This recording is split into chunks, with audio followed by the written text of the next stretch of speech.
নমস্কার সবাইকে, কেমন আছেন? আশা করি সবাই অনেক ভালো আছেন। আমিও এই তো অনেক ভালো আছি। বেশ কিছুদিন হয় আমি কোনো ভিডিও আপলোড করতে পারি নাই। কারণ হচ্ছে অনেক কিছুর মধ্যে দিয়ে যেতে হয়েছে। ভগবানের আশীর্বাদে এবং আপনাদের দোয়া এবং আশীর্বাদে আমি মাও হয়ে গিয়েছি। তো এটা বেশ কয়েকদিন আগের কিছু ভিডিও ক্লিপ আজকে আপনাদের সাথে শেয়ার করব। এটা ছিল আমার সাধ অনুষ্ঠানের দিন। তো সকালবেলাতেই আমি, যেহেতু তখন শীতকাল ছিল, ছাদে গিয়েছিলাম একটু রোদ পোহাতে। তো গিয়ে একটু ছোট ভিডিও করলাম। ওই দিনটা খুবই সুন্দর ছিল। তো এরপরে আমি অনুষ্ঠানে কিছু ছোট ছোট ক্লিপ আপনাদের সাথে শেয়ার করব, যাতে আমার স্মৃতি হয়ে সেটি থেকে যায়, আমার মেয়ে বড় হয়ে সেটি দেখতে পারে। তো এই দিন ছিল, আমার বর এইভাবে ডেকোরেট করতেছিল। যদিও তখন হচ্ছে নির্বাচনের আগ মুহূর্ত ছিল, সেভাবে কেউ আসতে পারে নাই। তো শুধুমাত্র আমার মা বাবা, আমার মামা শ্বশুর আর আমার শাশুড়ি মা, ওনারাই ছিলেন। তো আগের দিন ছিল আমার শ্বশুরবাড়ির স্বাদ অনুষ্ঠান। এখানে ছোট করে আপনাদের আমি দেখাচ্ছি। তো প্রথমে আমি এবং আমার বর বসে পড়লাম। এখন হচ্ছে একে একে সবাই আশীর্বাদ দিচ্ছিল। তো ক্যামেরাটা হচ্ছে আমাদের মুখে করার জন্য আর লোক কম থাকার জন্য এভাবে ভিডিওটা হয়নি। তো আমার শ্বশুরবাড়ির এলাকায় আবার হচ্ছে ছেলেকেও সাথে বসানো হয়, যদিও আমার বাবার বাড়ির ওইদিকে এই নিয়মটা নাই বা দেখিও নাই। তো ভালোই, একদিকে শুধু মাই কেন সব কিছু আনন্দ ভোগ করবে, পাশাপাশি বাবা থাকলেও তো ভালো। বিষয়টা আমার ভালোই লাগে, খারাপ না। তো প্রথমে আমার মা আমাদেরকে আশীর্বাদ দিচ্ছিলেন। তো আমার বরকে প্রথমে আশীর্বাদ দিলেন, দেওয়ার পর হচ্ছে এবার আমাকে আশীর্বাদ দিবে। তখন আমি শরীর খুবই খারাপ ছিল বলতে আমার হিমোগ্লোবিন এতটাই কম ছিল, তখনও জানতাম না যে 5টা আয়রন ইঞ্জেকশন নিতে হবে। তো নিচে হয়ে বসে থাকাটাও একটা কষ্টের বিষয় ছিল। যাই হোক, তারপরেও নিয়ম করতে হবে। তো এই তো মা আশীর্বাদ দিচ্ছিল। আর এই দিন হচ্ছে নিরামিষ আইটেম হয়েছিল, নিরামিষ খেতে হয়, সেই কারণে এখানে শুধু ফলমূল আর পায়েস ছিল। পরবর্তীতে ভাত আরও নিরামিষ সবজি, এগুলো সব কিছু আয়োজন করা হয়েছিল। তো দেখেন, এখানে মা আমার সামনে হচ্ছে পায়েস দিয়ে দিচ্ছে। আমাদের হিন্দুদের মধ্যে কিন্তু স্বাদ অনুষ্ঠানে মেইন খাদ্য হচ্ছে পায়েস। পায়েসটাই দেয় আর কি, আমাদের ওইদিকে দেয়। এখন জানি না, এক এক এলাকায় হয়তো এক এক রকম নিয়ম থাকে। তো এরপরে হচ্ছে আমার শাশুড়ি মা আমাদেরকে আশীর্বাদ দিচ্ছিলেন। মাঝে অনেক কিছু হয়ে গেছে, আপনাদের বললাম। সেটা হচ্ছে আমার শাশুড়ি মা আমার শ্রাদ্ধ অনুষ্ঠানের সময় এসেছিলেন এবং তারপরেই উনি অনেক অসুস্থ হয়ে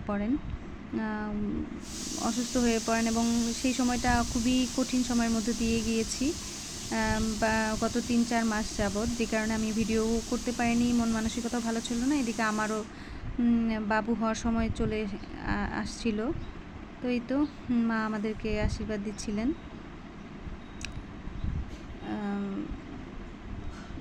তো মার পর এটা হচ্ছে আমার মামা শ্বশুর, উনিও আমাদেরকে আশীর্বাদ দিচ্ছিলেন। তো বড়দের আশীর্বাদ থাকলে আসলে জীবনে যত বাধাই আসুক না কেন, সব কিছুই হয়তো ওভারকাম করা যায়। এই দিন পর্যন্ত জানতাম যে আমরা ভালোই আছি, যেভাবে আছি, যেমন আছি, খুব ভালো চলছে দিন।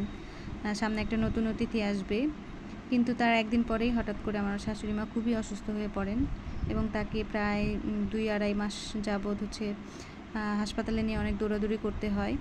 তো সেসব আরেকদিন আপনাদের সাথে সবার সাথে শেয়ার করব। মানুষের জীবনে আসলে কখন যে কী হয়ে যায়, আসলে আমরা কেউই বুঝতেও পারি না বা বলতেও পারি না। যাই হোক, আপনারা সবাই আমাদের জন্য আশীর্বাদ করবেন যেন সব কিছু ভালো থাকে, সবাই সুস্থ থাকে, সুস্থ নিয়ে যেন সবাইকে নিয়েই ভালো আনন্দে কাটে আমাদের জীবন।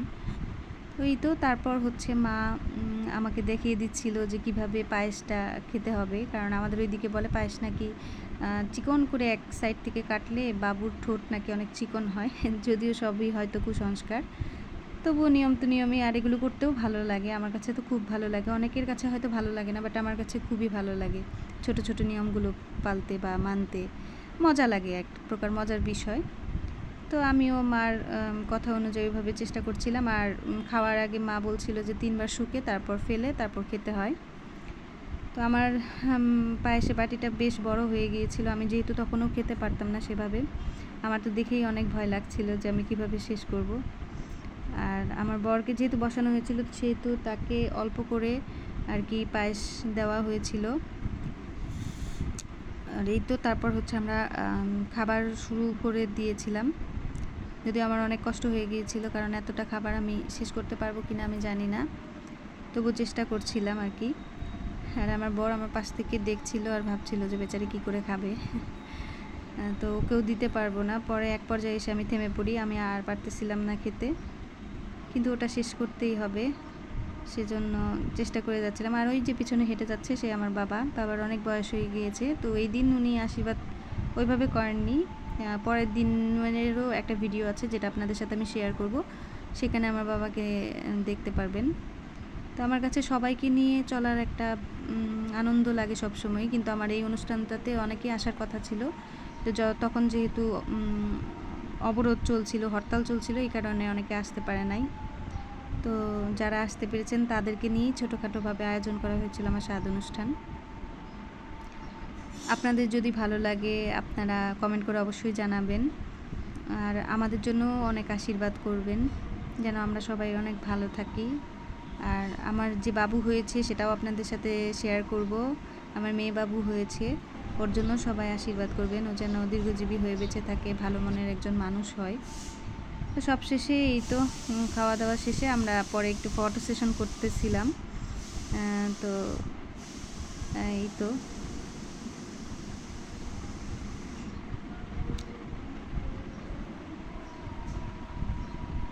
সবাই আশীর্বাদ দিচ্ছিল, এই আর কি। সবাই আশীর্বাদ করবেন আমাদের জন্য, ভালো থাকবেন। আর ভিডিওটি ভালো লাগলে কমেন্টে অবশ্যই জানাবেন, আর আমার চ্যানেলটি সাবস্ক্রাইব করে আমার পাশেই থাকবেন। তো আরেক দিন আরও ভিডিও নিয়ে আসব। তো আজকের মতো এই পর্যন্তই, সবাই ভালো থাকবেন, নমস্কার সবাইকে।